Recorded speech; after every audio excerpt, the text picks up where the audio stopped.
Good morning, afternoon, evening, wherever you may be, because it is still morning. We have Keri and Michelle with us today, and they're going to teach us about spinning. So if you have any questions, they'll take care of them. Hi, Sierra. Hi, Kathy. Welcome in. Hi, Jay. Hi, Diane.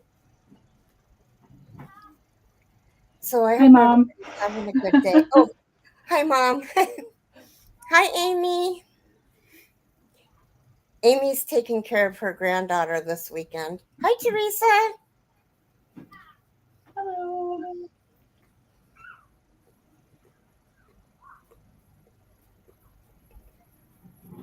Hi, Bryn. Hi, Jane. We'll give everybody a couple of minutes to come in and see. Because there were 10 people here waiting when we started. Oh my gosh. Everybody's so excited. I know it's exciting. Are you guys got your... Hi, Sharon. I didn't even see you up there. So I hope you guys have your questions ready. We kind of cheated a little bit yesterday. We had Michelle in Zoom. Keri hadn't gotten there yet. And there were a few of us, not me because I'm an angel, asking questions to Michelle about spinning. And I was like, save that for the show tomorrow. So if I don't hear those questions, people are going to get their heads knocked. No, I'm just kidding. Look at Keri. Hi, Robin. Sierra. Hush.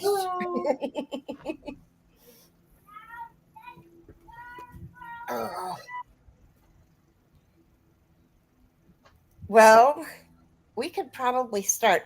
So Keri and Michelle have different machines. Keri has a travel one and an upright one, and they're pedaled. And Michelle has an electric sideways one. Mm-hmm. Keri's gonna whoop me. She will. Oh yeah, I'm so vicious.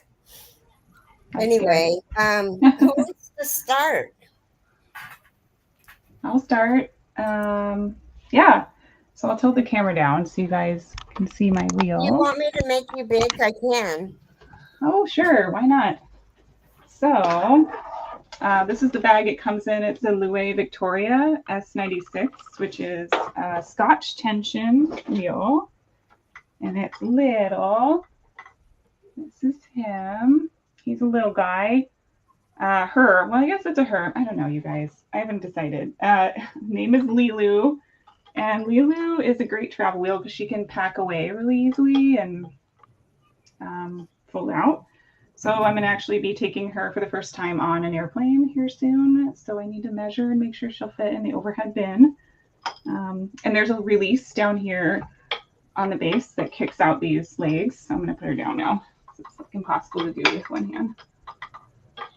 And once you pop out the release, then you can swing down the legs. Maybe it's the two-person job. Hi, Mara. Hi, Chris. There we go. Okay. So you swing down the legs like so. Pop the release back in place so that it's secure. And that's how she sits. And then there's a center post here that you snap on. And that's what controls the wheel. Pretty easy. And then let me grab my flyer. Got this nifty padded doodad for it. The Louis Victoria is a newer wheel to me. Here, let me tilt a little bit more so you can see maybe you can see everything. Yeah, there we go. Okay. And then let me get my bobbin. I was spinning on her yesterday. So this is what's called an Acreworks pack away bobbin. So these two ends come off and the center post also comes out. So you can flat pack this, which is really good for travel. Put it together. So right here, I don't know if you guys can see this. There's a little string right here. So what you want to do is put your bobbin on like that, and then this snaps in like this. Sharon said, can you imagine how impressed spinners from the 1800s would be with a travel wheel? I know. And then I've been spinning this fiber. I don't know what kind it is. Someone looked it up for me last night at midnight, but good luck if I remember. But this is the floof. And it comes like this, either carded or combed.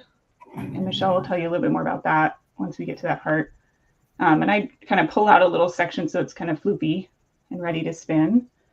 And I have my hook. There's my little hook. This is a little threading hook. I don't know if it'll show you guys, but here, I'll hold it against my shirt. It's a tiny little hook that helps you get the yarn pulled through these hooks so you're ready to spin. Hi, Sarah. And I'm just going to pull this through where I ended here. Try not to lose it here.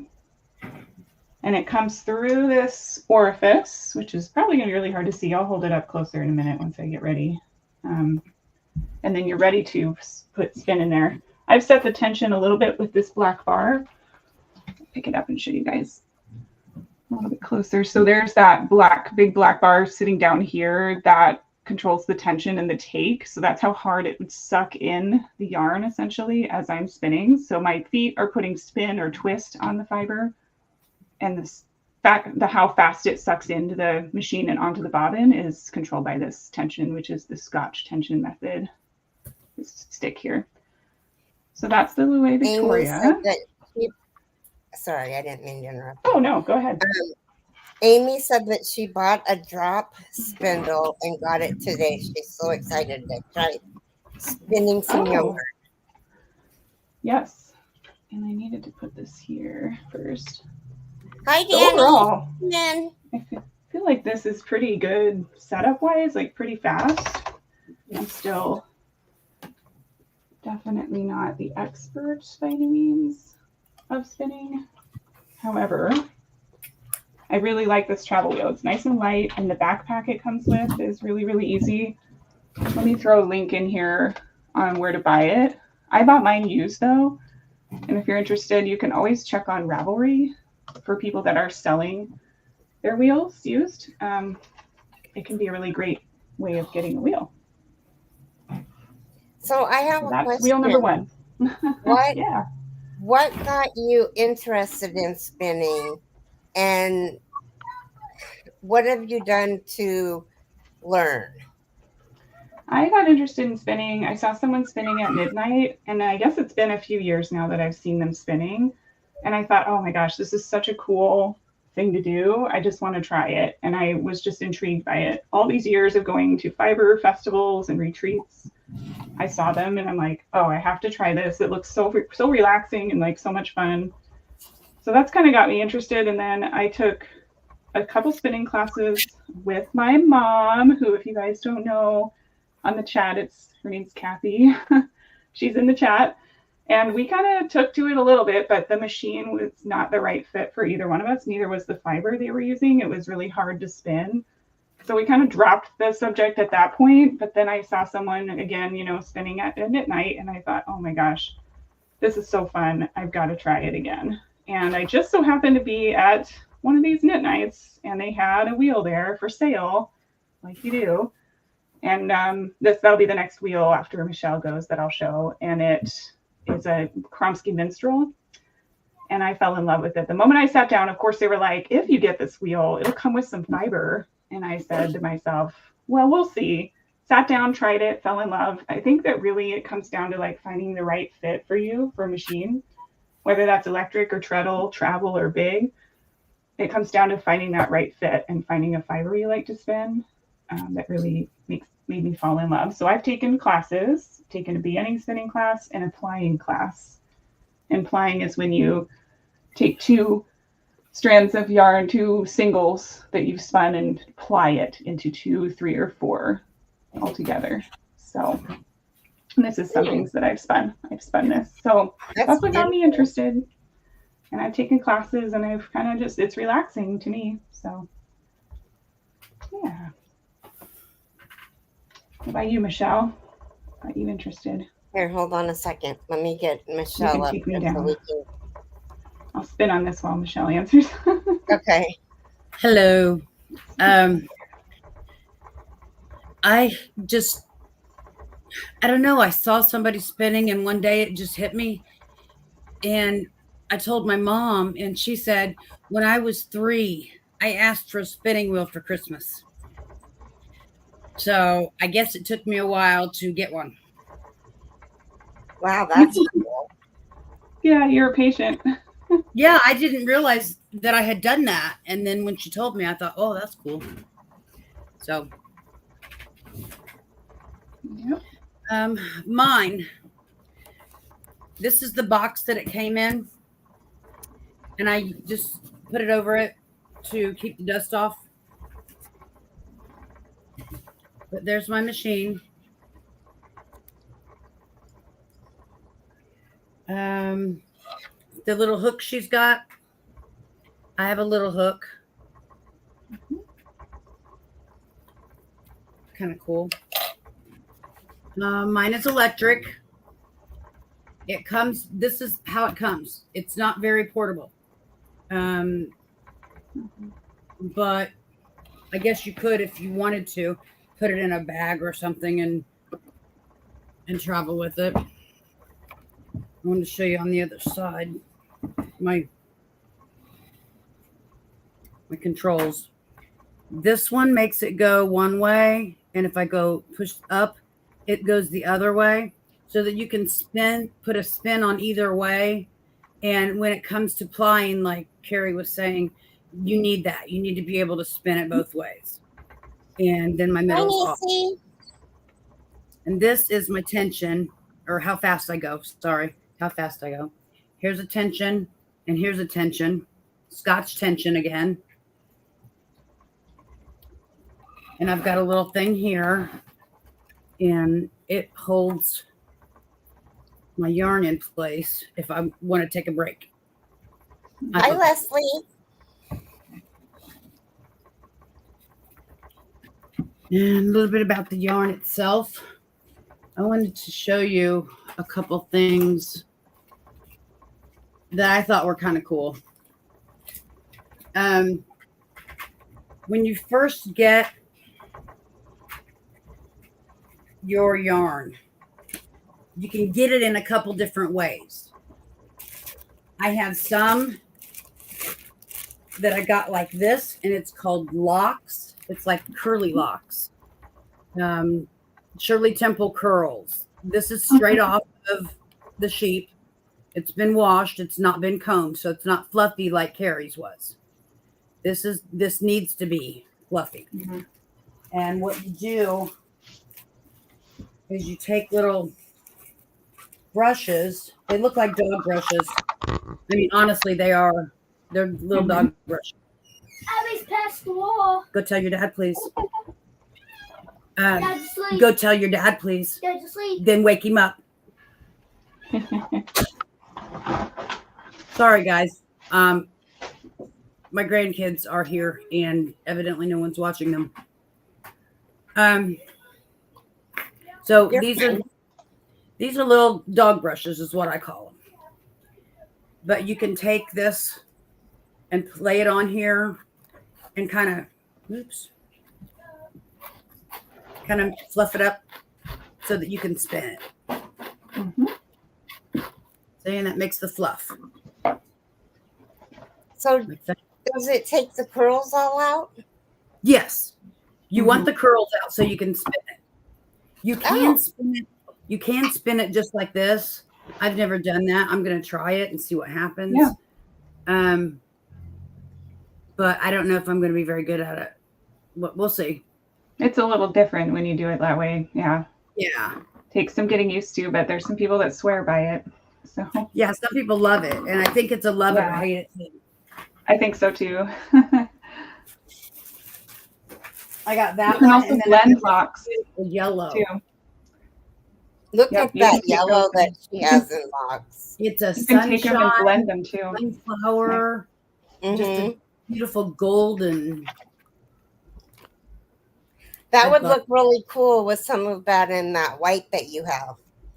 Yeah, that was my intention when I bought it. That maybe I can put them together in a shawl or sweater or something like that. And honestly, that is a lot. That would be a lot of yarn. Yeah. I don't know exactly how much because I've not done it yet. This is the first time I bought locks, but it's going to come out to be a lot of yarn. And Yeah. then you can also buy it like this, vacuum sealed. This is 7 ounces. And then when you're ready to spin it, you cut that open and you get this, which is the fluff that Keri was spinning. Yep. Pull it out. This has been carded and combed, and it's like a big bat. See how it's in different layers? And then here's another layer here. It's just how she folded it and how I took it out. I didn't take it out. But yeah, there's different layers. And then when she gets her layers, she folds them together and then packs them. But this is what the fluff looks like. I think it's pretty cool. It is cool. That's a natural color. That's the sheep's natural color. It's not been dyed. Yep. So that it can also come like this, which is a braid. Oh, hold on. Let's see if I can hold it. It can also come like this, which is a braid.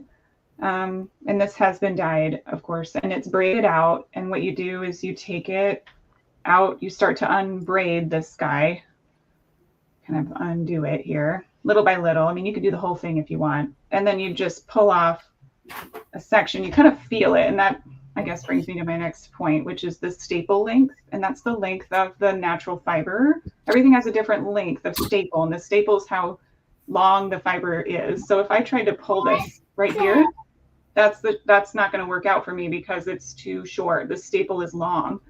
As soon as I find that sweet spot, it'll start to pull away like that. And then you just kind of want to break this down. Like, I wouldn't necessarily want to spin this big chunk.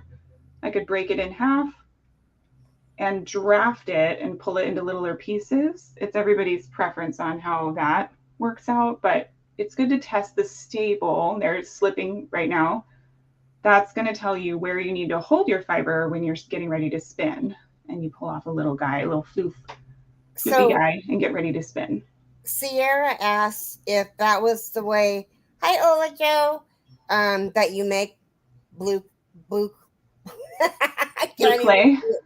Yeah, blue clay. Well, I don't know if Michelle's made that. I've not. I mean, intentionally, I've not spun art yarn. But let me get Michelle back. Here, let's. I haven't intentionally spun art yarn yet, but boucle is like a technique, as far as I know, right, Michelle? Like you have to make cord. Yeah, I haven't done boucle, but you can do it.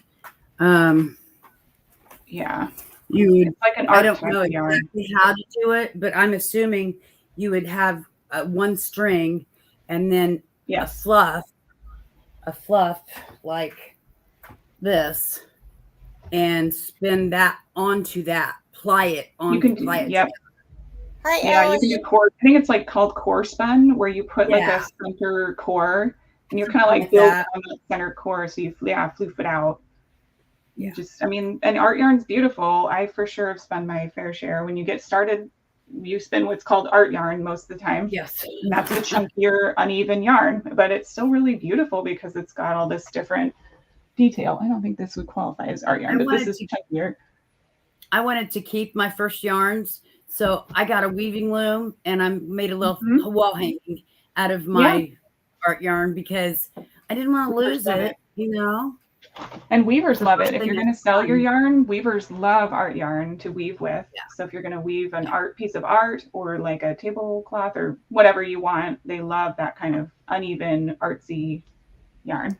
Right. Hi, Nanny. They come in all different colors. This is a pretty color. They come in all different colors. Beautiful. You can choose to pick out the colors and place them where you want, or spin them as an ombre. I think, Michelle, you've done fractal spinning before, haven't you? Or I haven't tried it yet myself, but I've heard of What's it. that? It's where Tell me what you it is. take it's where you take a skein, like I think it would have to be different than these maybe, but you take a hank of this fiber and you pick out the colors in whatever order you want. You lay them out, yeah, and then you spin them that way, and it keeps the color clean. It doesn't blend it as much. And it's called fractal spinning. I've There's my not done drop it yet. spindle. I want to show my drop spindle too. Yes, drop I spindling don't is want really to cool. forget. This is what she's talking about. I've got a chunk of this that we all got at Hobby Lobby. Yeah, that stuff's cool. Everybody got one or two or three or 20 last year. At Yeah. Hobby Lobby. We did. Yeah. And so this is part of it. When you pull it apart, you can just like say, I want that hot pink right there. So you just pull that hot pink out, and it'll come with some other colors. Like that came with an orange and some yellow. And spin that, because the color is going to be mostly that hot pink, but it's going to have stripes in it, which is going to be really cool. Yeah, and there's lots of techniques to do that with. Yeah. I like natural colored stuff too. Like Michelle, I think you're the same way. Like, yeah, I like the natural color of the animal normally. I think that's beautiful on its own. So I'm not as worried about color placement, but it's super cool what you can make when you mix it up and make colors. I'm going to go get my other wheel. Michelle can entertain everybody while I do that, I guess. Okay, here, let me,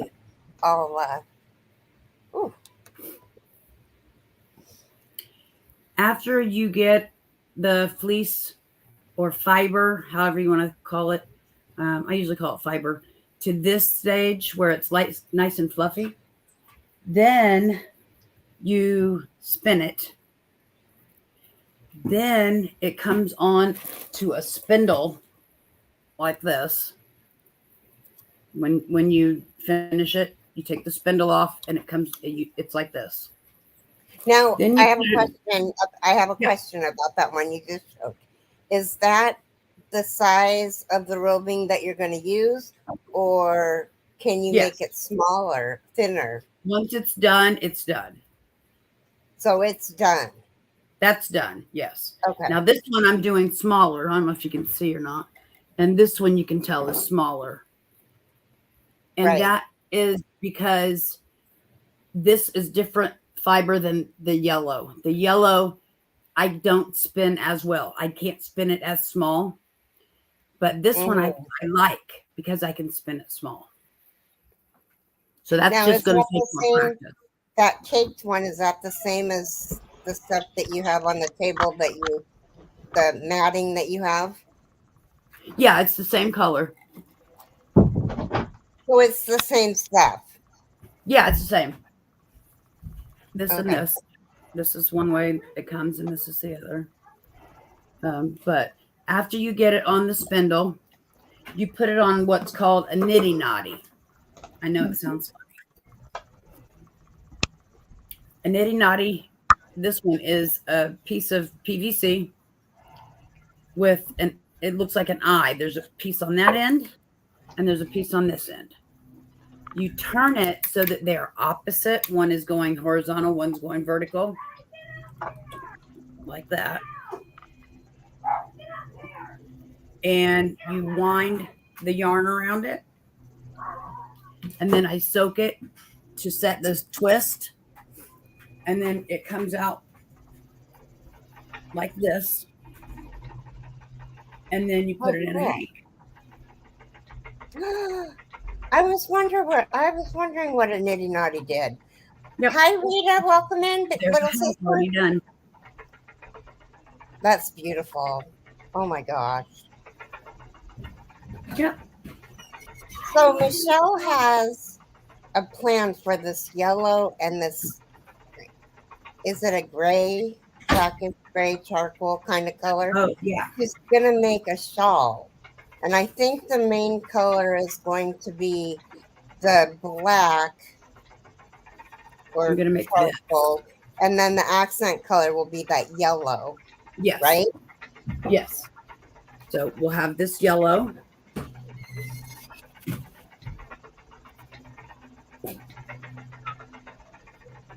And we'll have this gray, this natural color. So the yellow is dyed, and this gray brown, however you want to call it, is going to be the main color. As soon as I saw this, when I saw it on the computer, I fell in love with it. That color is just beautiful. Beautiful. It's got some browns, some black, some white, some off-white, some gray. It's just beautiful. So I fell in love with that. So that's what I've been spinning a lot of, so I can get that all done. I'm finally going to make something for myself because, you know, we never do that. Right. As crafters. I brought the other wheel up here if you guys want to see it. Here, This is Yorick. let me make you big, Keri. This baby Yorick.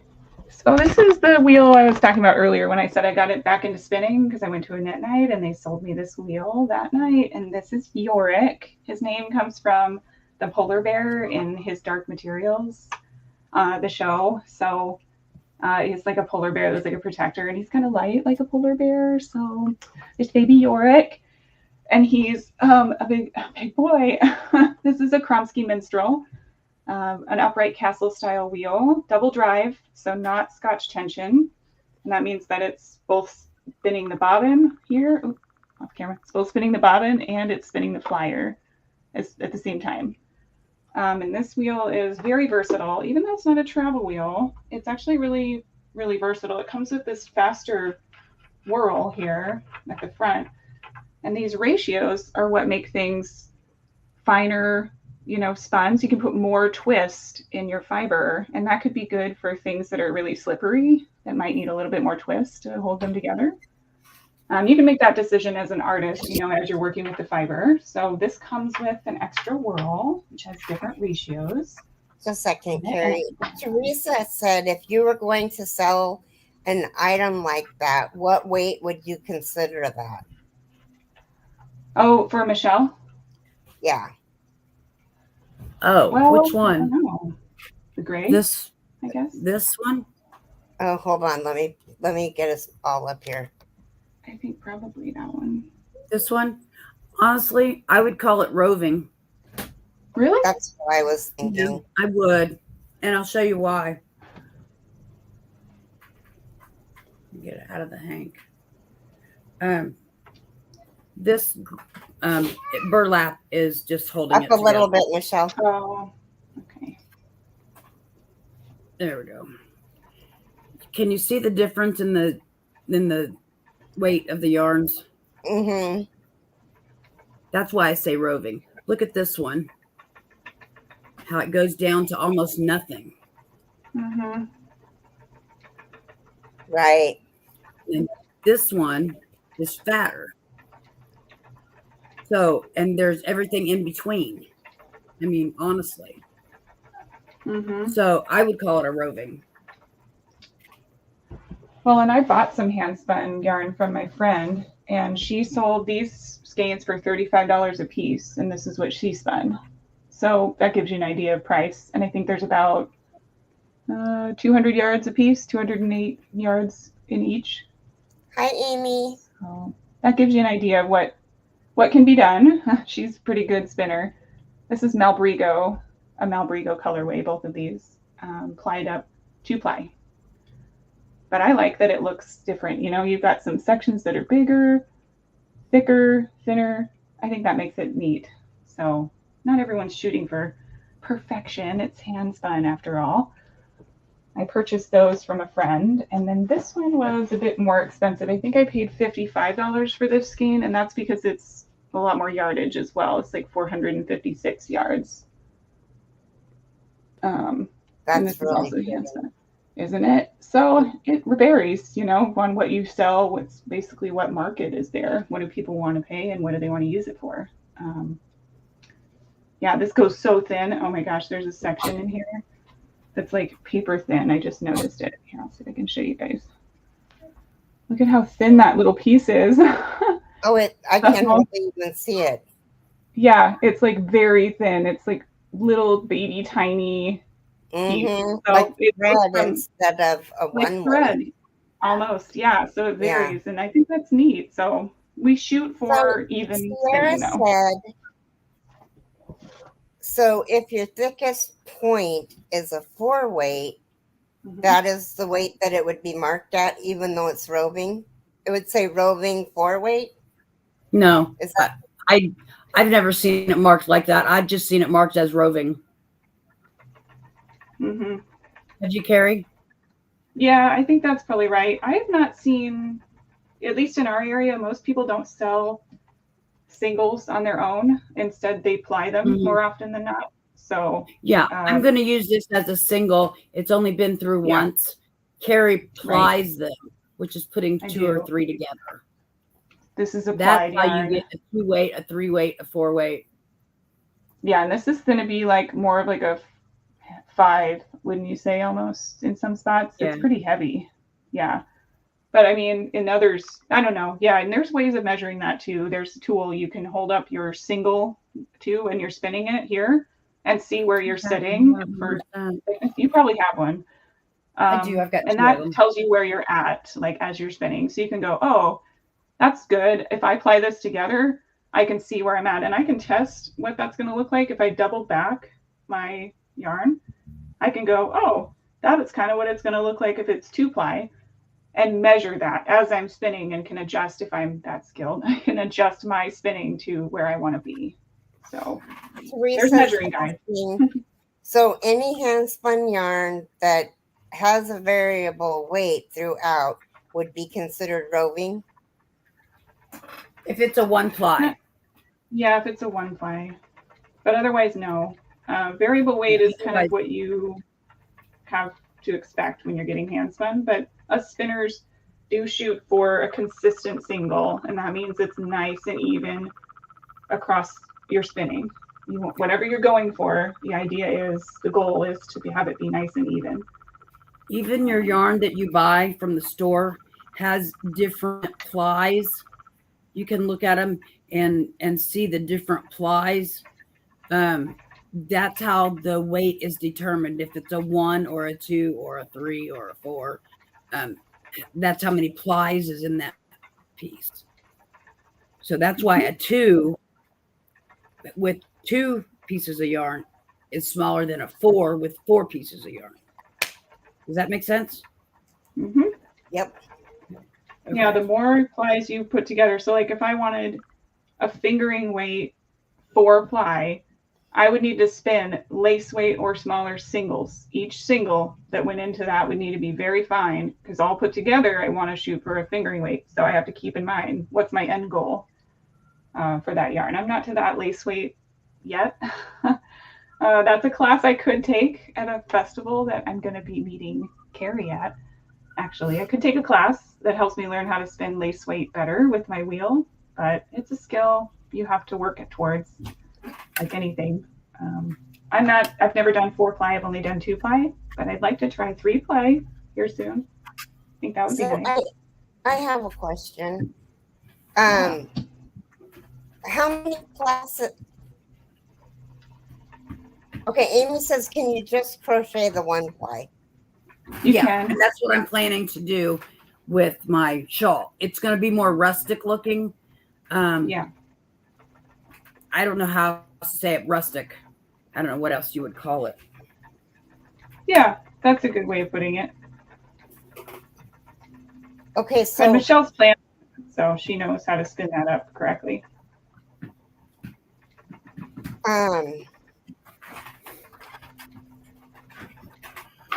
How did you go about learning to use your wheels?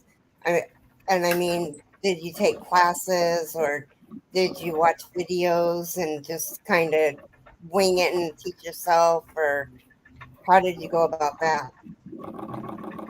I took a class. That the time I bought this wheel, I was also there to kind of just see other people spinning, and there was 2 other minstrels there as well. So that was number one. I'd already kind of like taken that class with my mom. That was years ago. Before then, it was kind of a fail. But then when sitting down to this wheel, I don't know, I just started spinning like I hadn't done it, Like I never walked away. So the equipment, again, is a big piece of success, I think. And then taking that first beginning class. So I'd taken that class with my mom, and I sort of felt I knew how to spin. But this second opportunity was great. I got the wheel and I took a second beginning spinning class, and their instructor sat down with me and watched me spin and watched if I had any problems or if she had any tips for me. And they walk you through your wheel, how to use it, how to tension the wheel. This tensioning is up here on this one. So yeah, I take a beginning spinning class. I think in person is really important because then your instructor can watch you spin and help correct you as you go, so you don't have any bad habits or any frustration that you can't work through. So, Michelle? Well, for me, I didn't have the opportunity. I live in a smaller town, so I don't have a guild or I don't have anything like that to help me out.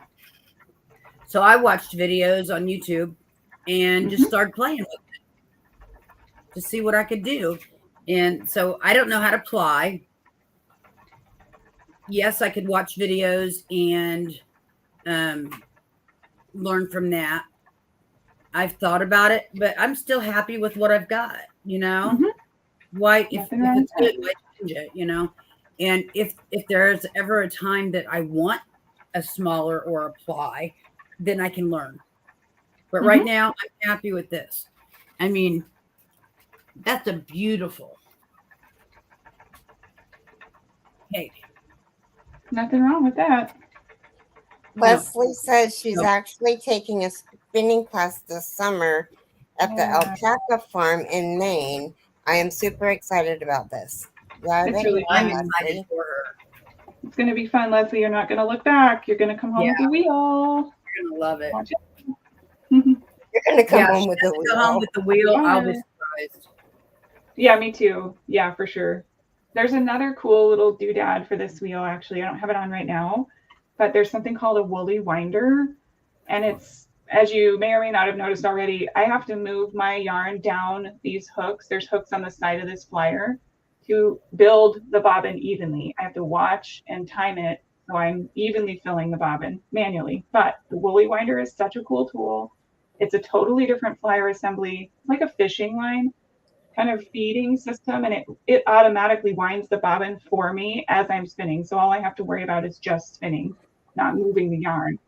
And that's an additional add-on you can put on most wheels. You can buy it for most wheels. And I did get it as a present after I got Teresa this wheel. said, how do you assure that it's a consistent weight throughout? Is it just about tension? Practice. That's the only and the way to right do fiber. it. Yeah. You'll you find a don't fiber have that to- you. Yeah. You'll like. I love this. Oh, now I can't remember the word. I just lost it. Where'd my thing go? It wasn't Rambouillet, right, Michelle? Shetland. What's your favorite? Shetland. Yeah. My favorite. Yeah. And this yellow is not Shetland. It's Purindale. We can't see it. It's Purindale. I was reading the label. Oh, okay. And this one comes in 7 ounces. But this one is not the one that suits me or my style, where this one is easier for me to spin because it goes with me instead of fighting me. Yes. You know, sometimes you get one that you can't get the right weight, or you can't get, because what it is every different kind of sheep or rabbit or goat or whatever there's a distance that the yarn will go before it breaks. Okay, so this one has a pretty long. See, it's still going, it's still going, it's still going, and it breaks. Yeah. That's called the So staple. that's easier for me. That's easier for me. Yep. You like a longer staple. I do. And that So, yellow is Mara says it's relaxing for her to watch the whole spinning process. And It's Leslie relaxing. said, I will come home with a spindle, Yeah, Leslie. but Sure. not a wheel. She wrote not in capital letters. Okay, I will Leslie. Game get on. me one of those if it ends up being something I want to do. Okay, Leslie. That's how I felt too. We'll Yeah, see. me too. Place a bet on that one. Yeah, game on, Leslie. We'll just see. Yep. Time will I'd tell. place a bet on that one. Did you guys Yeah, start me too. with drop spindles? Yes.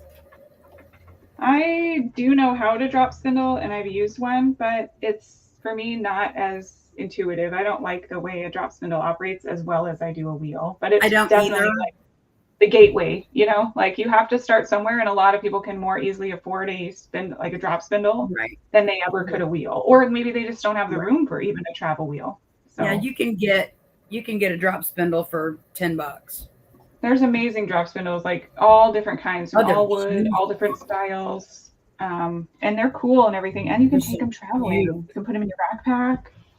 In fact, I purchased Leslie said it would be kind of difficult to carry a wheel on a plane, but you could always not take it out of the box if it comes in a box and ship it to yourself. You can also get a True. travel wheel, Leslie, like the Louis Like Victoria Keri's that packs away. Yeah, that'll fit on an overhead. Keri's got Well, a travel wheel, which she's I actually think that's planning it. on putting. Yeah. She Yep, showed it's gonna it, go she with showed it you. already, Michelle.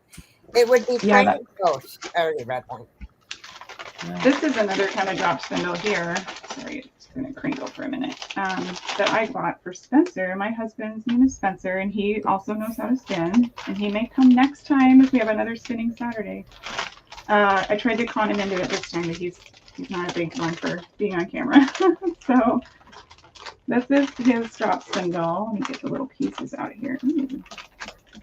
And this one's made of moss agate stone. There's a lady in our guild who does jewelry and things like that, and she also makes drop spindles. So what's cool about this one is it's actually like a built-in necklace as well. Her trick is that she'll put the pieces of her spindle on a necklace when she goes through TSA, and they don't seem to have a problem with it at that point. So that's kind of a cool trick. And then it fits like this on and makes a drop spindle. So it's kind of cool stone. It's a stone, which is so cool and beautiful. And there's the wow. So this one's really neat because it's also travel friendly. You can take it apart. It has an extra one you can add on if you want to add a little bit more weight. So you can pop this guy on, and now you have these two. And she has a website. So she sells them. Leslie said, la, la, la, la, la, la, la. I can't hear y'all. And hers is Aurora Studio. This is the store where I got this from, and the lady makes a bunch of different stones. I got a turquoise one, and Spencer got the moss agate version. There's the turquoise. Isn't it pretty? Yeah, that is pretty. Well, all different stones, so they can be made of anything, really. Teresa said, does the length you stretch it out to, does the length that you stretch it out to make a difference on the outcome of the yarn you produce? No. Mm-mm. Steve said that he took spinning and has no desire to do it. Appreciate the understanding of the process, but rather do other fiber-related tasks. Yeah. Hi, Jolene. My husband feels similarly, Steve. You're not alone. He knows how to spin and does it, mostly to spend time with me. But he's a more active guy and doesn't like sitting for too long, so it's not something he would do like I do it, and that's okay. So. Well, so and now that you have, because I know, like a month ago or so, your mom was going to come over and you guys were going to spin together. I don't think you had the travel spindle at that point. Now you guys can actually spin at the same time. Yeah, we can. Yeah, I have plenty of wheels to have her use. So that's she wants to. That would be fun. I don't know, Mom. Do you feel up for it? This is another kind of fun wheel. That would be very, very fun to be able to do that. If I could do that with my daughter doesn't even care. What is that, Keri? So This is a baby wheel. So this is called the Eel Nano, just the Eel Wheel Nano. So I can link it for you guys. This is another gateway drug to spinning. It's a little tiny wheel. You guys can see my hand and kind of how that is a reference for how small. This is so tiny. This is such a cute little guy, and it can be a great travel companion. You can bring it to a park. You can get batteries for these little guys and bring it on the go.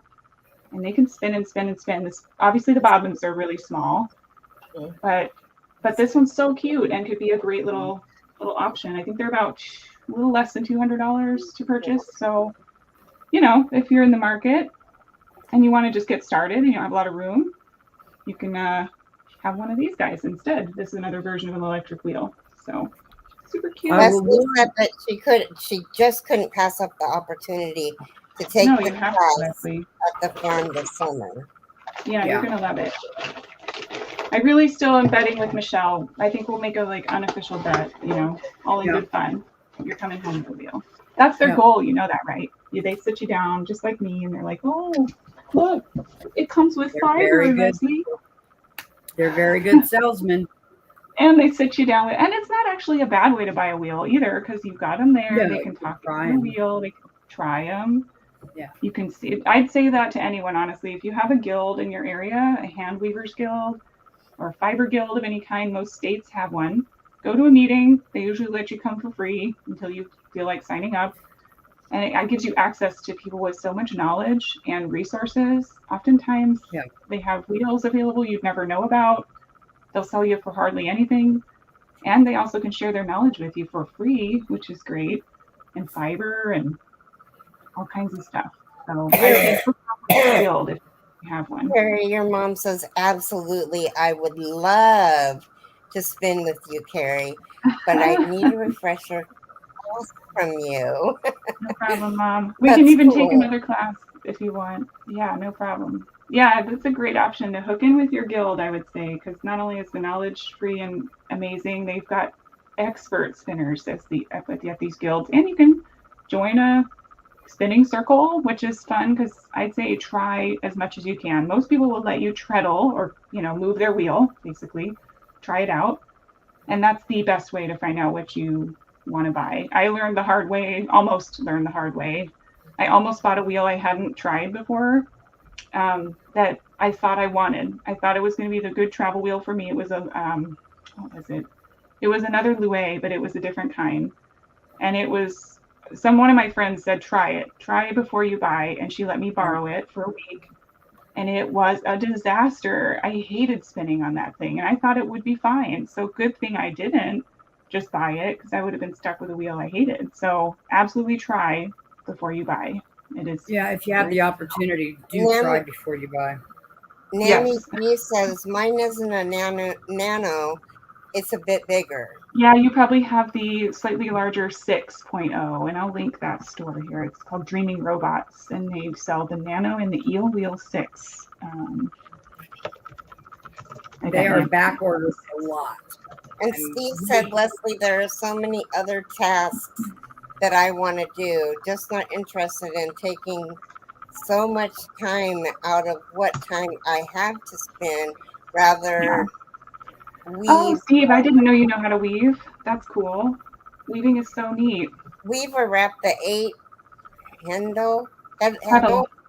petal loom, which can take forever. Yes. Yeah. Oh, Steve, weaving is so hard. I also took a weaving course through our guild, and it was a weekend. Spencer was there because I struggle with a chronic neck injury, and oh my gosh, good thing he was there to help me with the process, because this is so physical to warp a loom. But it was so neat, and what a great way to use your yarn and hand spun. Nami G says that is the one, and that's the store she got hers at. Yeah, and we have them in stock right now. Leslie says, there is so much out there, we have to stick with baby steps. And then Teresa says, are different wheels just like different vehicles, how there's a bit of a learning curve in the beginning of using them? Definitely, yes, Leslie. Or Teresa. Sorry. Everybody spins differently, and every machine spins differently. Mm-hmm. And if they don't go together, they don't go together. That's what happened to me the first time we took that class, my mom and I thought, oh, I hate spinning. This is awful. Who would want to ever do this? And it could have been a combination of the machine, me, the fiber, and the instructor. But man, when I sat down with this wheel, it was like a match made in heaven. So that's why I say just try and see, and remember what your preferences are. You can write those down and keep track, and then you can find your perfect wheel fit for you. What do I want out of the wheel? Do I want to travel? Is that most important? Do I want something that feels really smooth? The heavier your wheel, the bigger your wheel, the more smooth generally it's going to operate, the easier to treadle. So, obviously electric's different, but I don't know if anybody remembers, but Keri was talking about a castle wheel and how that's different from a regular wheel like you would see in a picture of, the 1800s. Mm-hmm. It's small and it takes up less room. It's cheaper. And a castle will be my next wheel. Is it? Do you have your eye on a specific one, Michelle? Yes. I have it picked out. It's on Etsy. And it's $500, which is cheap. Yeah. I mean, that's another thing I wanted to talk about was money. When I first started looking, I couldn't find any under $1,000. Honestly, I couldn't find any that I could afford. Yep. And so I got this one, which was $350, and I love it. Absolutely. Yeah, the spinning cubes are so cool, and they're made so well. Customer service is awesome. The same people that make it will talk to you on the phone. It's not a great big company. It's a little family. It's a little family thing, and they're made here in. Mammy G wants to know US. what kind yours is. Spinning cube. Mammy G wants Mine to is know a what spinning kind cube. I just put the link for the spinning cube in, so that'll take you to a website, and not only will it take you to their website, at the right hand top corner, it will, if you click on it, it'll take you to their Facebook page so you can join their spinning group. Yeah, they have Facebook Lives too. Yeah, and you can watch everybody's on Facebook before you actually get one. You can watch it and see what it's like. And learn your preferences, because they Cube actually choices. Yeah, they actually have 3 different models right now. They have one that is an art yarn. I want that one. If I could get it, I would do that one. It usually will go bigger because you want those chunks in art yarn. And then there's this one. And then they've come out with one that's like this, but it's got a bigger spindle, bobbin. So, that's something to think about. Price. Do you want to spend $1,000 on your first one and maybe not like it? Or do you want to spend? Mammy G said, if you buy the wheel, is that all you need to get started? The wheel and fiber.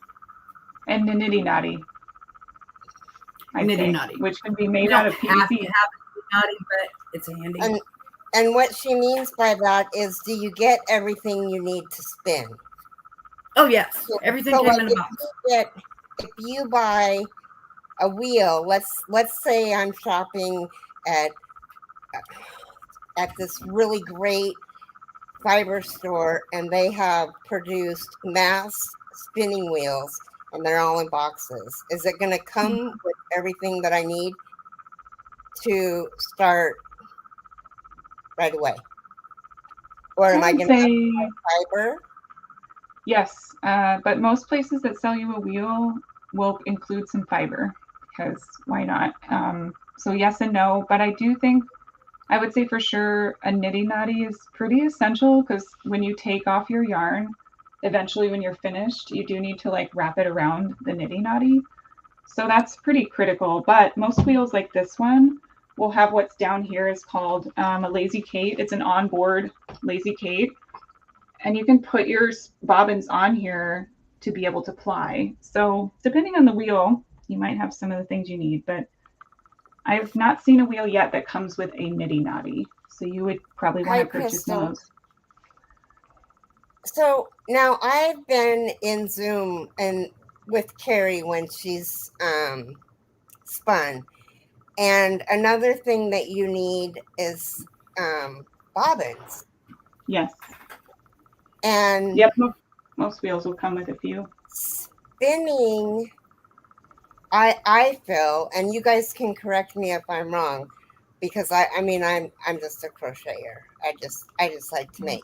But it seems like it would be a really expensive hobby. Thank you, hobby. Yeah. I agree. It can be. But if you hook in with your local guild, that really does unlock a lot of possibilities for used wheels, used equipment, tools, and knowledge and fiber. Some people have sheep. If you don't have a guild or something like that, you can join a Facebook group. And it's basically the same thing. You can. They still have parts to sell and stuff like that. So you can get into it for a little cheaper, but know that it's like most hobbies, going to have its tools, things to maintain your wheel, things like that. That's going to add up over time, you know. Yeah. So I live in a rinky-dink little town, not a rinky-dink, but I live in a little town, and the closest I am to two big cities is about 40 minutes, and that's a drive.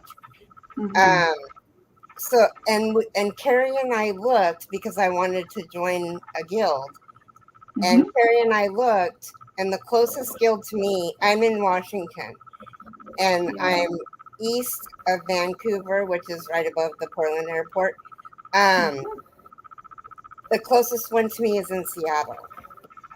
Yep. So, I mean, I could still join and interact other ways, because I think, don't they do? They have Zoom. They do Zoom meetings and stuff. Yeah. So and you never know too, Keri. There's other people that probably are in that guild that could meet up with you in your area. There's probably people that live in your area. You just don't know them yet. Yeah. I bet. Right. Yeah. So link up in your area and try and reach out. That's what I'd say to start with. And look up online, Google local guilds. If you're interested, because it's not free. You pay a yearly fee to be part of it. But a lot of stuff is wrapped around it, like the correct way to do certain stitches is done by the Guild of America, right? Crochet Guild of America. So, and then they just separate from there, right? Yeah. There's like a national guild, you know, that kind of, they compete with each other in a way.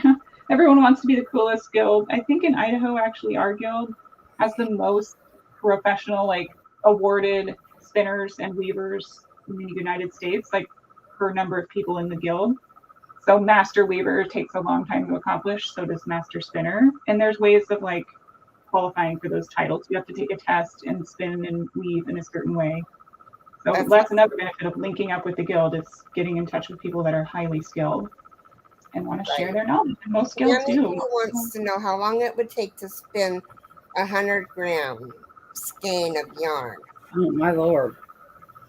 Depends on a lot of factors. Yeah, if you're a fast spinner, you can get that done pretty quickly. But this is 7. And well, let me open it and I'll show you exactly how much it is. That way you can get an idea. Like, what is this? This is 4 ounces of fiber here. And like, if I spun this really thin, I could get 400 yards out of it, probably. But I'm not there yet. You know, I'm probably getting about 200 yards in about a sport weight, I would say. but I'm trying to get thinner. But it's everybody's preference. If you like thin, you get more out of it. If you like thick, you don't get as much, but you get a cool looking thick yarn. So it's dependent on your skill and what you're looking for. This is huge. That looks to me like installation. Yeah. Right? It's Is that a double. good way to describe it? It looks like insulation. Yeah, it really does. I don't know how else you would say, but yeah, it does. It's yeah. But if you spin it super thin, you're gonna get more. If you spin it thick, Right. you're gonna get less. Just like Keri said, you know. Yeah. But this is how much. Oh, she spins us here. Hi. She says that's padding. Okay. Now she Yeah. may have more answers than we do. Yeah, I bet. After all your Annie G wants to know, Michelle, what kind of fiber you are holding. And she spins. How long have you been spinning, sweetie? The one I'm using right now is Shetland. Oops. I pulled it too small and it popped. This one, the yellow one, is Parendale. Oh, I know. Quilt batting can also be spun. Yes. Did you guys know that? I didn't. Yeah. That sounds exciting. So can dog hair, you guys. Weigh in on this topic. Who thinks it's a little different to spin your dog's hair? You can spin it or combine it. I'm not a big fan of dog hair spinning, but it is definitely a trend. So she spins has been spinning since 2004, 2005, after they moved to Virginia. Oh my gosh, you've been spinning a long time. Yeah. Okay, wait. So Michelle said that she was going to bring this book up. And this book has really been a great help for her. Yes. Yeah. It's got everything you can think of. And it tells in detail about that fiber. I just bought this book, I think, Michelle, on Kindle. So I'm about ready to read it. This is long. I don't know. And there's the rams that you can see. That go with this kind of fiber. Down at the bottom, they show you the different types, how they look crocheted, how they look knitted, and how they look spun. And this is for almost everything you can think of. Really good resource. Yeah. That's the Hairy Genie. Funny name. But there again, it tells you where they're found, where they live, approximately how much they would cost, things like that. So it is, there's even a section for goats. Oh, you guys, She Spins said, somebody asked a question, and I'm not sure who she's answering, but she says, in the USA, it is illegal to spin it for items to sell. Mm-hmm. You can charge someone for spinning it. You can charge them if you crochet or knit it up for them. Oh, cool. But you can't sell something that's spun? You can't use it as a commercial product, as they don't want domestic pets being exploited like that. That makes sense. No, okay.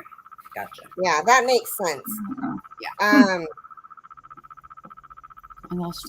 Sharon said when she was a kid, her neighbors raised sheep. We got to watch the shearing and cord some of it. Cord some of it? Carding it. Yeah, you can have. I'll show you guys a couple hand cards since I'm here. Yeah, I don't have my board out, my blending board, or I'd show you that. So once you have processed a fleece and you washed it, it's nice and dry. It's kind of in a clump still.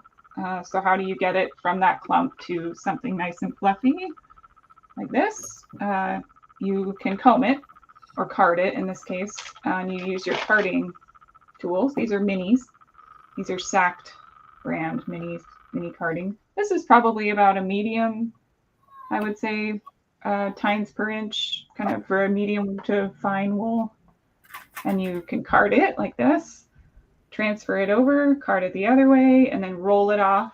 You can pick it off or roll it off into little fluffy rolls that you can spin from. So hand cards, a good tool. She For spins processing.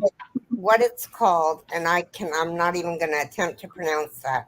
But she's spun for a friend who Oh, had palms that passed away, and she knitted urn covers Rolex. with it. Rolex. Yeah. Yep. There's some more tools to buy when you decide to process your own fleece, for sure. And these are some of those tools. Even more, you guys. Just in case you didn't know. I've been thinking about buying a fleece that hasn't been washed or combed, just straight off the sheep. If I did that, it's going to be cheaper, a lot cheaper. But I have a lot of work to do. That's right. But Chris answered Teresa. Teresa said, "Chris, really, dog fur yarn? I bet it smells horrible when it's wet." And Chris says, "Yes, Teresa. But if you lose your sweater, you can snap your fingers and slap your thigh and it'll come to you." That's funny. oh, that's funny. This is something else I spun in the class. So it just goes to show sometimes things turn out cooler than you think they will. I thought this would be a weird combo. It was a class, so we worked through all different kinds of fiber. And it turned out super cool. In fact, I want to make more of it. So that is never cool. Never know. Crystal said to keep costs down, could someone spin jumbo roving yarn into a thinner yarn for practice? I don't know. I mean, if something that's already been spun a little bit once could be kind of tough to spin thinner, like to draft it, don't you think, Michelle? Okay, she says I spin roving yarn all the time from Hobby Lobby. I would say start with the Hobby Lobby stuff. Don't worry about trying to respin something that's already been spun once. I think that would be tougher than you need. Just do the Hobby Lobby stuff to start with. Do this. But really, like, it's not that much more to get, something like this, or even from, like, it's just the quality that you're paying for. So just get a medium quality fiber. Right. Or cheap quality, even to practice with, to get cheap. Right. And the catchier, the stuff that's a little catchier, like this is Rambouillet. It's a little catchier. It's not got any silk or anything weird in it that's going to make it hard to spin. It's a great beginner product. And I think this was, $19 for 4 ounces. So, wow. Not terribly expensive. And this is a nice one. So. And she spins, I can't even talk today, says if the dog fur is properly washed, all of the enzymes and dirt is removed, you wouldn't know it was dog fiber. I don't know. It's the enzymes and the protein that make the fur stink. Remove it and you got clean fur. Oh, no thanks. I'm good. Sheep fiber has already got a scent anyway. Well, and she just named off, and I am so not even going to try to pronounce those, but she just named off some great fibers. Falkland, Romney, Rambouillet, Blueface Leicester. Yeah, those are all great. I agree. Yep. Can you spin all those colors together, or do you have to separate them? With this one, I spun them all together. Yeah, this was one, I think I did the gray all together on one bobbin and the colors. It was a class, so our job was to ply them together. So that's what happened here. I was like, oh, what will happen if all these go together? I didn't have a choice. They were going together either way for the class. But man, it turned out really cool, I think. I like it. Yeah, and the color is actually a pack of minis. Just like with knitting and crocheting, mini skeins also come with fiber. Fiber can come in mini skeins. So little minis of that, each color can be like a rainbow, and you can separate that and put it however you want. So yeah, lots of options. This one's soft. It's got a little sparkle in it, which you probably won't be able to see, but super soft. Oh, maybe it will catch the light a little bit. This is alpaca. Very, very nice. And alpaca has sparkles in it? Well, this one does. The person who actually sold me this wheel, her shop, they have alpacas, and they also have a fiber mill that processes their fiber. They can blend it with merino wool to add some strength, but in this case, it's just alpaca with some color. So they mixed it with some dyed colored alpaca, and they make their own fiber at that mill. Lots of places that have animals will often have ways of fiber processing, so they'll sometimes sell you their processed fiber, and this place does that. And oh man, is it so soft, so soft and pretty. So lots of places to get fiber. And I'd say don't try to process your first fleece when you're just learning how to spin. Like Michelle was saying, it's very labor. I'm not looking forward to it. Take it in steps. Yeah.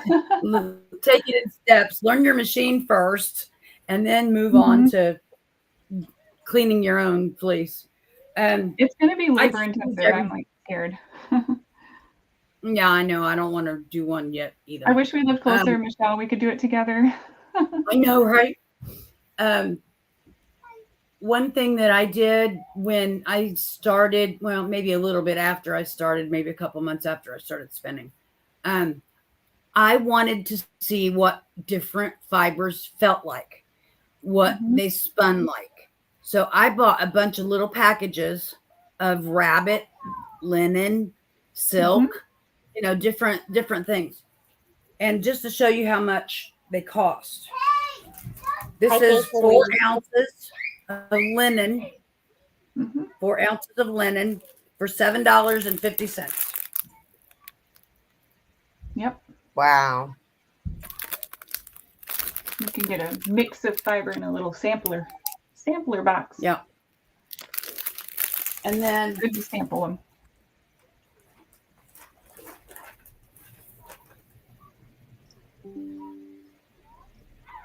I also have this braid. Oh, that's pretty.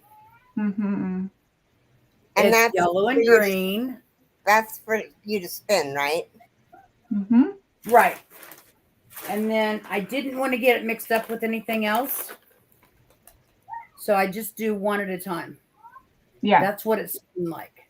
Pretty. So Teresa says if you use the brushes, you can mix a large variety of colors and fibers together to get a completely custom yarn for yourself. Oh yeah. Where'd my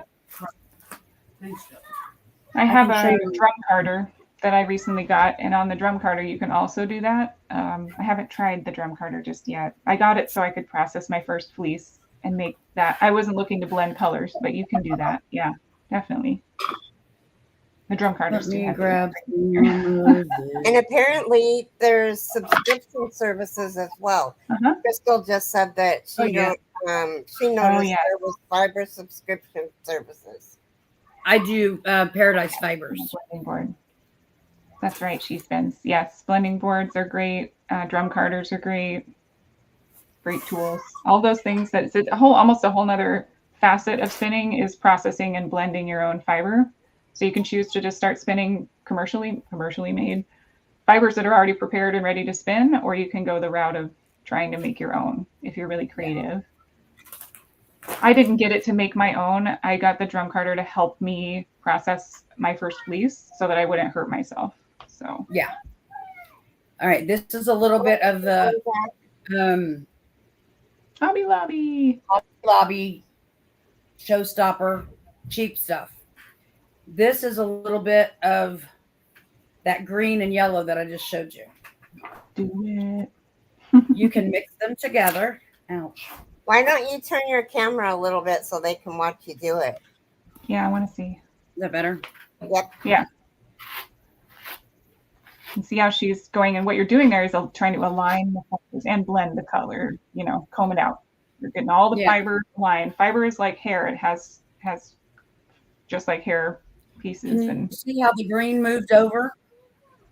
Yep. Starts to blend. The green's moving over. And on this And one, carding, it's as you mostly guys can green. see, is physical. You know, it's physical labor. Like you are using your arms. Nammy G says, I love the Yes. colors, Michelle. Yeah, they're so Oh, pretty. thank you. I just grabbed what I had. That's the But creativity of it, you know? Get it. Yes, Michelle. I couldn't do this Work all those day. arms. Woo! I couldn't do this all day. There's no way. Not But me. to show you that, you know, they do. You can fluff them up. Oh, Yep. something else that you can do with these. I hadn't thought about it, but I read about it somewhere. If you have something that's crocheted and like an amigurumi, and you want it's a monster, okay? It's a monster, and you want it to be a fluffy monster, you can use these or something similar to brush it a little bit. I wouldn't do a whole lot, but a little bit, and it will make it fuzzy, which I think is cool. I haven't done it because I'm doing a fish amigurumi, so I don't think fish needs to be fluffy. Yeah, there's a whole lot you can Is do there when any you other- go down the road of processing.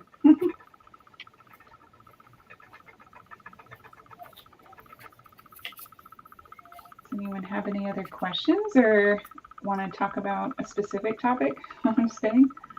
This is a good one. This is a good one for plying. Faith Louise says fish are not fluffy.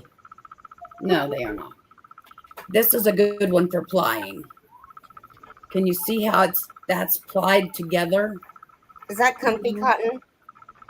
It is comfy cotton. Love comfy cotton. But can you see how it's got different colors in it? Mm-hmm. Those are two different yarns put together. And then over here, the same one, it's got some pink on it. It's pink and dark pink. So it's just been blended together. She Spins says that you can also needle felt fiber onto a project to make it furry. Mm-hmm. Yeah. Will it damage the project any by doing that to make it fuzzy? I assume if you do it too much. I don't. If you do it a lot, it would probably, the stitches would probably come out. But if you do just a little bit, it's not going to hurt it. Is that what you just brushed together? Yeah. Michelle? Yeah. Wow. It's so cool. I like playing with it. I like playing with it. Yeah, you might as well. There's no point to not try. Let's see, maybe I'll show what it looks like here after it's been spun on a bobbin a little bit so you guys can see what it looks like on a bobbin. Oh, I forgot about that. What are the different twists? What do they mean? A twist or Z twist, and why would you spin each one? It's a Z and S twist. So a Z twist is spinning your wheel to the right, so clockwise, and an S twist is to the left or counterclockwise. And you can start spinning S for your single, and you'll just need to ply with a Z twist or the opposite. And that's because if you spin them both the same direction and ply them the same direction, they'll come undone. So Amy says, can you spin yarn with a felted roving in the craft stores? Like this? Felted roving. Like this? I'm not sure what you're meaning. Can you spin yarn with felted roving in the craft stores? Felted.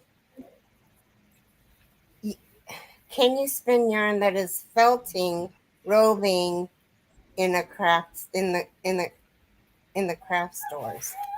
If you work an area too much, yeah, it would damage the fiber.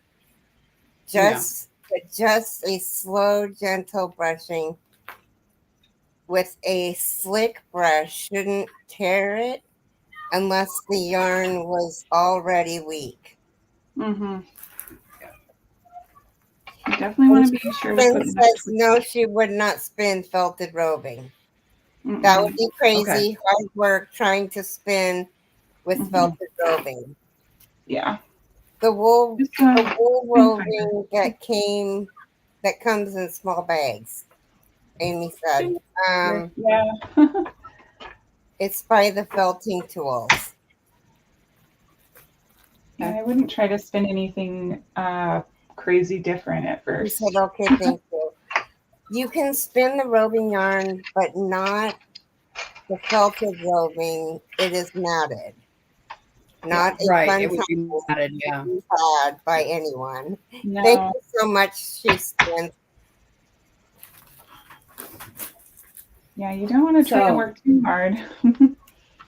So far, We should have since she I've been spins up here too with her spinning. Yeah. Yeah. Yeah, next episode, So I've got a far, couple of wheels I need to show. I've bought locks to spin. I've got Hobby Lobby stuff to spin. And I got bags of stuff to spin. That's all I've tried so far. Mm-hmm. So, if there's anything else that I haven't tried, I'll probably try it. I know I have some Angora rabbit that I want to try. Yeah, it's in a little bag like that linen. Mm-hmm. But yeah, I want to try different stuff and see what it looks like and what it feels like, and it may look better for a certain garment. Mm-hmm. Linen. If I spin linen and I crochet it into a shirt, a little sleeve and a short sleeve top, is that going to look better, or is this going to look better? She spins, says, save the rabbit for a nice day outside to spin. Okay. Could do that. Rabbit's interesting. There's some people that'll spin right from their Angora rabbits while they're still, sitting there. They don't shear their rabbits. Yeah. They spin right from them. Yeah, comb it and go. She said because it flies away just as fast as alpaca. Oh, okay. Well, I might want to do it inside then, in my shed. She says you'll be sneezing your arse off. Oh. Sounds fun. Okay. Get ready. That doesn't sound like a good time to me. That's why she's suggesting you do it outside so you don't have sneezing episodes. Well, does that mean that my arse is going to get smaller if I sneeze it off? Because I might do that. I might do that. Well, I was sneezing my arse off, so now I spin. Now I spin outside. If I ever took any spinning, if I ever took up spinning, the fibers I am interested in spinning, they say, is hard to spin, cotton and silk. Yeah. Just takes us silk. I tried silk saris that had been cut up and shredded into a fiber to spin, shredded saris that are silk. And I didn't like that. The fibers were so super small that I couldn't spin it correctly. But I'm interested in this linen. It looks long. I believe this has silk in it. I'm not sure. BFL and Firestar. Firestar is a sparkle. Silk you can usually see. It's this shiny stuff that's like sitting there waiting to mess up your life. Usually when you hit silk as a spinner, it tends to be really hard to draft and it'll feel kind of catchy. So it takes a special skill a little bit when you hit silk. And this Firestar is slippery. The problem with cotton is it's a short staple, and I hate the way it dries out my hands. Yeah. Yeah. I hadn't thought about that, but it would. Spinning flax is another skill. This wheel actually right here on this left-hand spoke, you can't see it, but you can purchase a flax tool for this, a flax edition, so you can spin flax on this wheel. I'm not so into flax at the moment that I would buy that but there are a few people that have this wheel that have wanted to purchase that extra add-on. But yeah, cotton is, very short staple. So you want to put a lot of twist in the fiber. Hey, she spins. Would you be interested in coming up here when we do our next one? Because Keri wants to do another, and I'm sure Michelle will want to do another also. Yeah. It would be nice to have you up here because you've got so much knowledge. I we're just beginners. to pamper my hands when I'm working with silk. Do sugar scrubs and treat your cuticles so the silk doesn't catch. Yeah. Yes. Oh my gosh. If you have any catches on your fingers and you spin, watch out because you'll find them. Jolene says I'm still trying to work a ball winder, but it looks interesting. Yeah. Hey, I say, like I said earlier, worth a try. If you're interested, try to find a meetup somewhere local and talk to somebody. Most spinners are pretty friendly people, and they'll let you try and talk about it. It's a no hassle way of just giving it a try. Yet another way of the fiber industry evolving. Oh my. Depending on the day and time and if the G monsters are here. Oh, Granby. I'm thinking Granby. Yeah, I think we're going to do it during the week next, right? Keri, you said, so that other people that's can. Fine. If all catch it, three if all three of my spawns are here, I'm not going live with nobody. LOL. Nami G said, I heard that if you spin alpaca, you should spin another fiber with it so your project doesn't grow. Yes. Alpaca doesn't have a lot of spring back in its fiber, so you do want to blend it oftentimes with merino or something else that'll give it a little more memory so that it doesn't just turn into a sack. The sweater you've knit, you wash it and it's like, whoop. So yeah, normally, yes, I would say. Sierra says, I'd love to hear your opinions on drop spindle. Sorry if it's already been discussed. Opinions. Yeah. I can do it, but I don't like it. Same. It's just too much move for me, and it's good to think of your own physical limitations if you have any. For me, mine is my neck and shoulders and arms. So like holding something like this, letting it dangle, it's just too much for me. I'd rather not. So I'm more apt to a wheel of some kind. Well, yeah. I don't use it properly. I don't spin it and drop it. Yeah. The boss. What? You might have to be the boss. Do you know why? Why? Because I just sleep. He's sick. Okay, go outside. Leave me alone. Yeah, it's okay, Michelle. Okay. You're fine. She says I can't spin it and drop it and let it go. It has a little to no memory. It has little to no memory because it's hollow fiber. That's why it's so warm. So you find a wool fiber of a similar micron count to spin with it. So, like chat keeps jumping. So that the wool will snap back, but you will still have good drape due to the alpaca.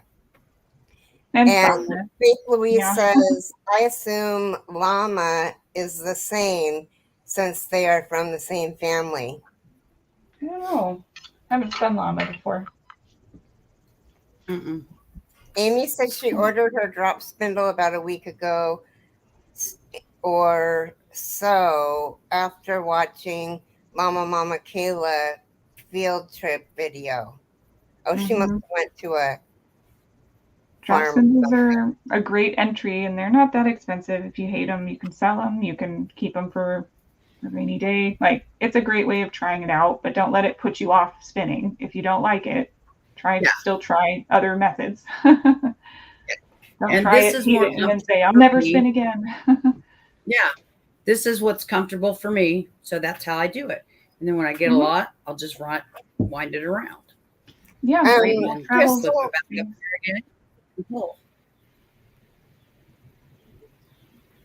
Yeah. Is it divergent? That any thoughts like on e-spinners like Nano? Yeah. I do not think it's cheating divergent. And in fact, e-spinners are widely accepted now, much more so than in the past. And it's not cheating, no. And I think the Nano is a great entry into spinning. You know, it's a cute little wheel. And mine, this is all 3D printed. Anything besides the wood. Yeah. The only thing I would say about this Nano versus the other model they make, which is the E6, is this isn't going to have a lot of power. And some people were frustrated with that. So it's not going to have a bigger motor that the EL6 has. So for, I think it's like $100 more or something. What is the EL6 sitting at right now? I just looked it up. It was like $230 or something. So if you've got the money, I would suggest the EL6 instead of the Nano, because it's going to give you a better longevity. You'll have more you can do with that. But this is Teresa says, for a person who wants to get started with the easiest fiber, I lost it. What's with the easiest fiber and easiest spinning tools? What do you recommend? Depends, Teresa. If you like the look of a drop spindle and you don't have physical limitations that would mean that you wouldn't want to use one of those, I would say try it. Especially because you're going to be at the Fiber Festival and you could buy one. So you'll be able to see some of those fiber. I've never been to a Fiber Festival. Oh my gosh, Michelle. You know, She Spins has a very good point. Spinning is spinning. I don't care what you use as long as you're having fun, are happy with you. Yep. Don't let anyone spin shame you or tell you and you tell them to kick rocks. Yeah. It's whatever works best for you. Like some things don't work for me just because of what I'm dealing with. So I would say try things and know that it's not like the end of the world. If you want to buy, let's say you buy an electric wheel and it's just not your jam, you could sell it. There's a great market for reselling those. So there's a great market for it. I wouldn't recommend like constantly doing that because that'd be kind of stressful. But like if you just buy, a drop spindle and hate it, move to a small electric wheel like Michelle's or these electric eel wheels if you hate that too. I think mine can hold 10 ounces. Yeah, you've got the workhorse for sure. Those are like it's a little bigger than yours. Wheels. Yeah, and the EL6 is a bigger version of that Nano. So most people prefer the EL6 for an electric, like an entry-level electric wheel. Entry, yeah, I mean, it's not supposed to be something that stresses you out, but shopping for the right tools is important to try if you're able to. Think about what works for you. Yeah, She Spins says, I have an e-spinner for traveling because I don't want to risk damaging my wooden wheels. This was hard to bring. I brought it to a festival in Farmington, Utah, and oh my gosh, the whole drive I was like biting my nails, like, what's happening? Every little bump, every little whatever. It's not good. Not a good travel wheel. I was worried about its legs getting snapped off, and no, don't do that. It's not fun. Get one that can fold or get an electric wheel. Do not try to bring your nice wheels for home out and about. It's stressful. I kept the box that mine came in. That's a great idea. It's normally over it so it doesn't get dusty. That's a great idea. Mess with it, whatever. Yeah. And if I were going to travel, I would just put it inside the box and take the box. Oh, she's a little more. What kind of Spinolution wheel do you have? My husband's wheel is a Polywog. What kind do you have? That would be cool to know.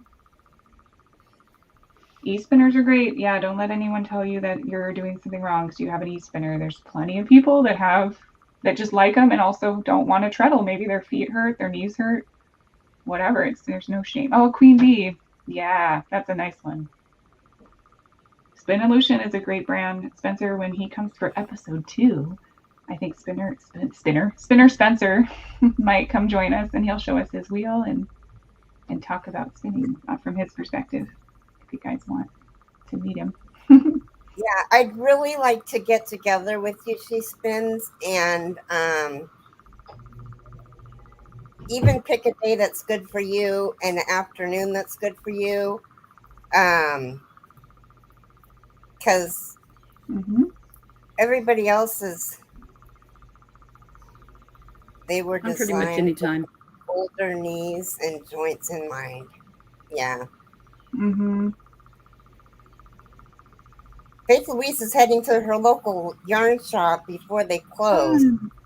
Fun. They want to see her show block. Oh, fun. Ooh. Cool. Mm-hmm. Yeah, I was one Ladies, of. evidently I need to hop off and take care of the grandchildren. And this was cool. I enjoyed it. I wish I had more answers for you because I'm just a beginner, but I think it was pretty neat to be able to do this. So Yeah, thanks for having just us. wanted to tell you that.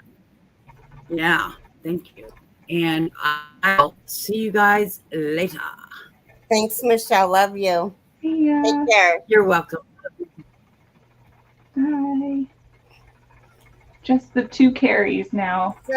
So she is off on the weekends and works Monday through Friday, 7:30 to 4:30. So a Saturday would be good without the monsters. And I think some people were requesting during the week as well, right?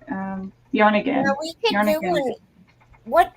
Where are you at, She Spins? What time zone are you in?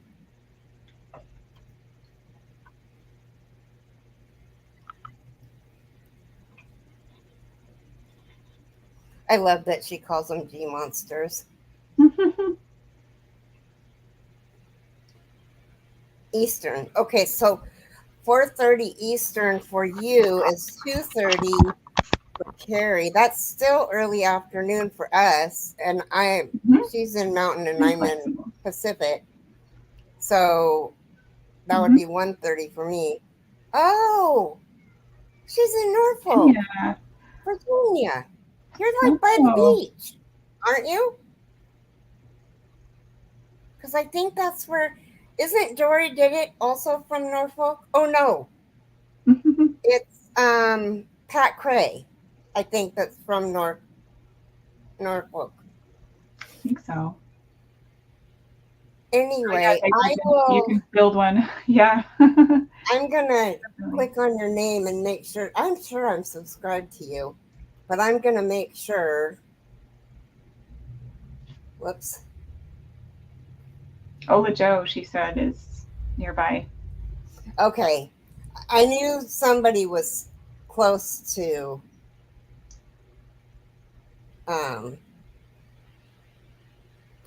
Okay, let's see. She Spins. Go to channel. Yeah, I'm subscribed. Okay. I get So to meet Keri, you guys, in real life soon, and I'm really excited. This Keri. I get to meet this Keri in real life. Well, I guess you're over here. I know, I get confused too because it's backwards. It's weird. Yeah. Yeah, we're going to the Fiber Fusion Northwest up at the Evergreen County Fairgrounds. Evergreen State Fairgrounds. Yep. Evergreen State. Ola Joe and Dory. Dory lives there too. Okay, I thought she did. Dory. Ola Joe is nearby. That is so cool. I have met one person that I met from, no, I've met 2. I met Dana from Wonderlust Crochet, and then I met Taffy, who is Ladybug, and that's her name, her channel name, even though she doesn't have content. But it's always nice to meet up with somebody when you have the chance. I'm excited. Yeah, we're gonna have so much fun. I'm excited. It's a big journey for both of us, but I'm really excited to meet Keri. And I think it'll be great. It is a big journey. Your first festival, right? Yeah, it'll be my first. Yep. Yay! You're gonna have fun. Lots of people sitting around, crocheting, spinning, knitting, whatever. So yeah, cool stuff to look at. Well, since we have, gosh, I wish Froggy was here. I know, I miss Froggy. I wanted to give away a set of Pride stitch markers, a set of 15 that Ellie has made. I guess I could do it. Yeah, I definitely can't help you there. Well, and you can enter, I Keri. definitely So can't. you'll have Oh, to enter on your phone. oh, okay. Let me get the wheel Nightbot up. Woohoo! Yeah, Mom, if you're watching, you should definitely enter.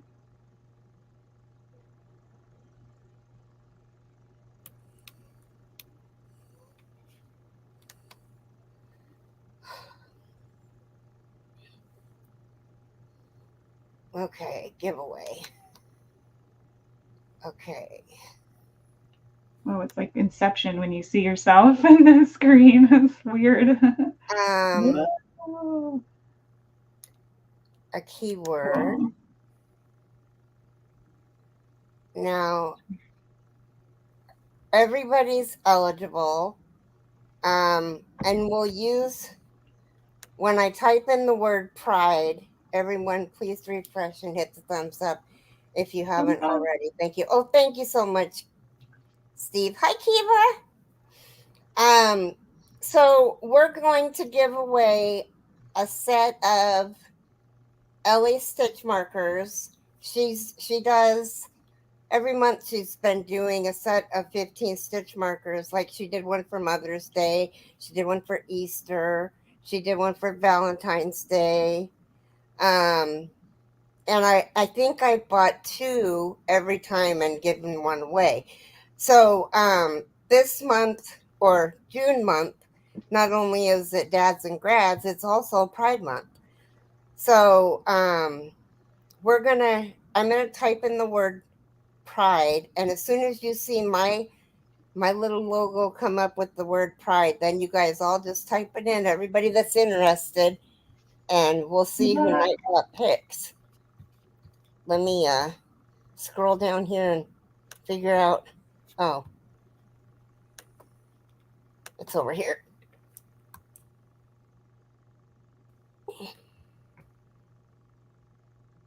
Okay.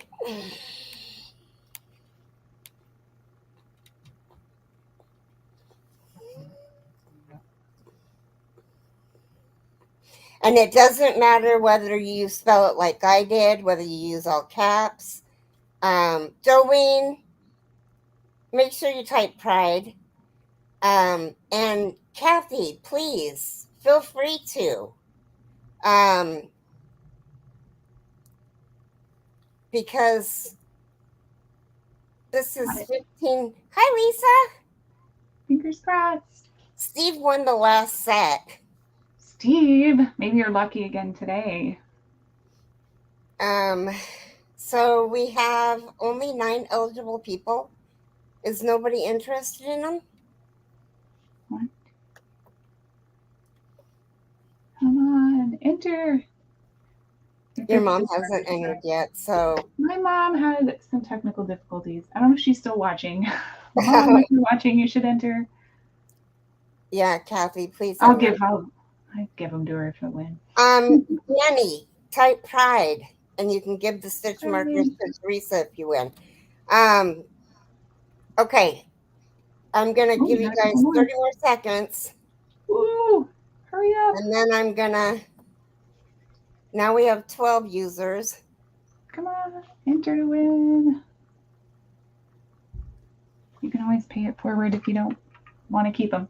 Yeah, if you don't want them, you can always gift them to somebody in the chat or whoever. I mean, they don't even have to be here today or in the chat. They could be from anywhere. Oh, I forgot to put we got one more keyword here. We got a few more.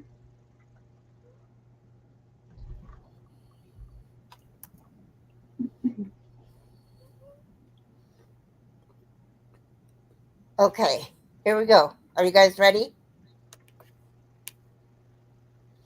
There was no eligible. Oh, you guys got to type pride again because I screwed up. It's Keri. It's Keri's fault.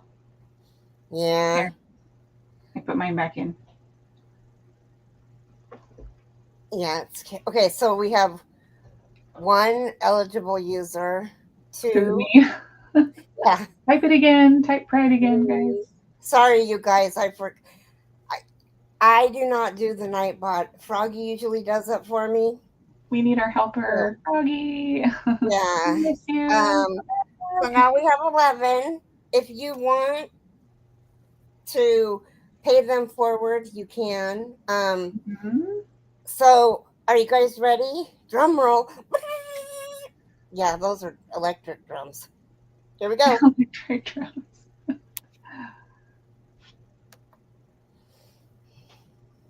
Dun dun dun dun dun dun dun dun. Who is it? It takes Nanny forever. G. It's Nanny G. Woo! Congrats. Congratulations. Congrats, Nanny I'm G. so excited. So, I know I have your address.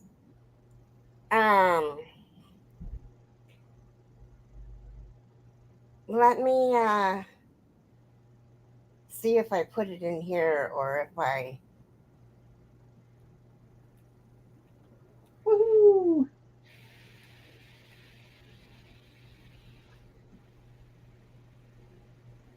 I can't wait to see him. I don't think I've ever seen him.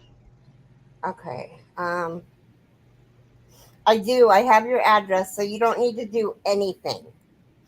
Now, Ellie, she's in Canada, so I'll pay extra for you to send them to her. You just have to let me know what it costs you to ship them. And then I'll text you her information. If that's okay. Yay.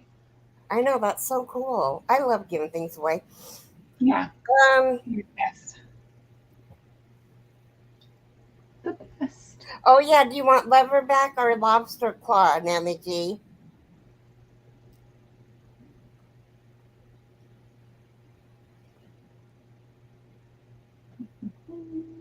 Okay, yeah, just let me know whatever it costs, and I'll pay you. She gonna say Nanny, lobster claw? do you want leatherback or lobster claw? I like lobster claw. You do? Yeah, lobster claw's kind of cool. Leatherbacks can be hard, but I did get this cute little ghosty guy. Leatherbacks. He's a leatherback. Leatherbacks are cool.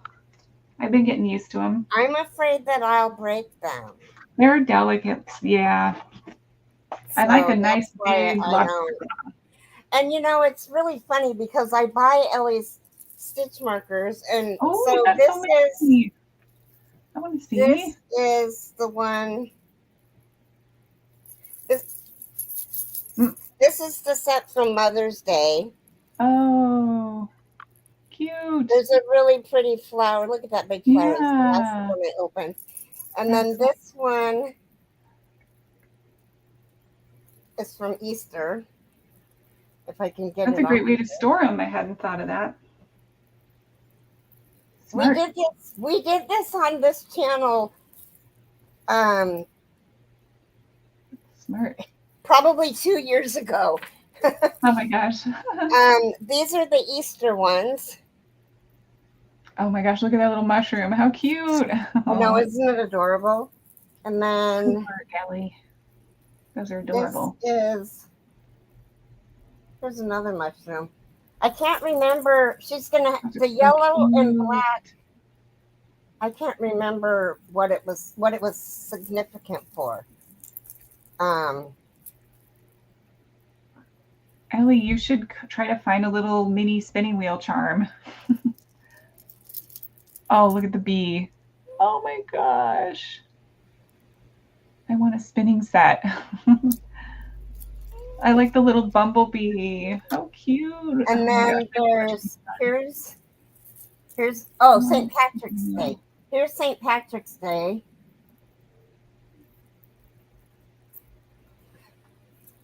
Very It was cute. Mother's Day or Easter and something else. Oh, look at those. There's a bottle There's of so many. So that's one whole set right there that you yeah. have? This is 15. Wow. You Oh, get a it's lot. upside down. How cute. You get a lot for your money, that's for sure. And they're Dang. $36, and that includes shipping in the U.S. Wow, And then, Ellie. of course, if you're out of the U.S., this is the ones I got for Valentine's Day. Oh, cute. Yeah, she does really, really good. That's adorable. Oh, you're welcome, Damage Young. No problem. So, if Ellie, type the word drop, please. If you're interested in a set of stitch markers, go ahead and go to her about page and email her and let her know. Thanks, Ellie. She's I'm gonna, excited. yeah, she's gonna let you know. There is 2 spinning wheels that you can get on Amazon that are Yay. like $7.99 a piece. They're really tiny. They're really cute. I Little was gonna figure. get one for you and one for Michelle. They're little figurines. They're so cute. Oh my god. Yeah, but I Yeah, probably definitely. wouldn't be able to get it now before I see No. you. I'm so But excited. We're gonna have a big journey ahead here. Who so knows? Maybe some of it if will be you filmed. don't have Ellie, pick her up. Her link just dropped, and yeah, the stitch markers. I know they're meant to be used, and hers are not. They're not gaudy. There's no sharp edges on them that they'll get caught in the Mhm. project. So it's really she does a really good job. Um, I still don't remember maybe this was for spring. Red and oh yeah. Oh wait. Look. What is that in the Yeah, front? Oh, how spring. cute. Yeah. Looks like a little flower. There's I a can't tell. bumblebee, Oh, the little bumblebee.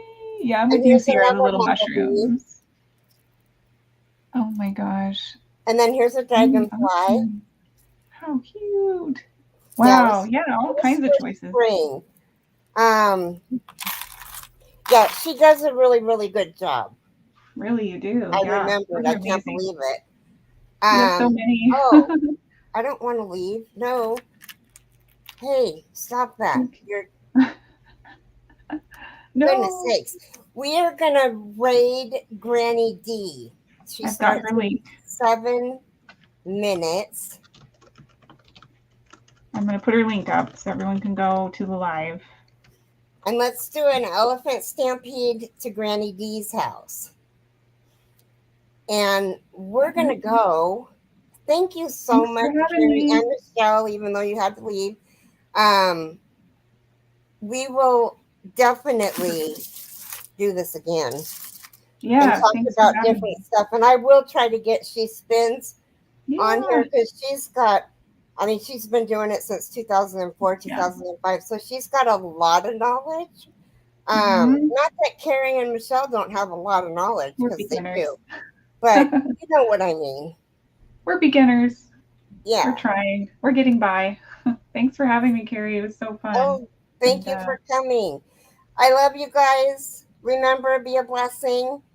And one random act of kindness can change the world. Love you guys. Bye now. bye.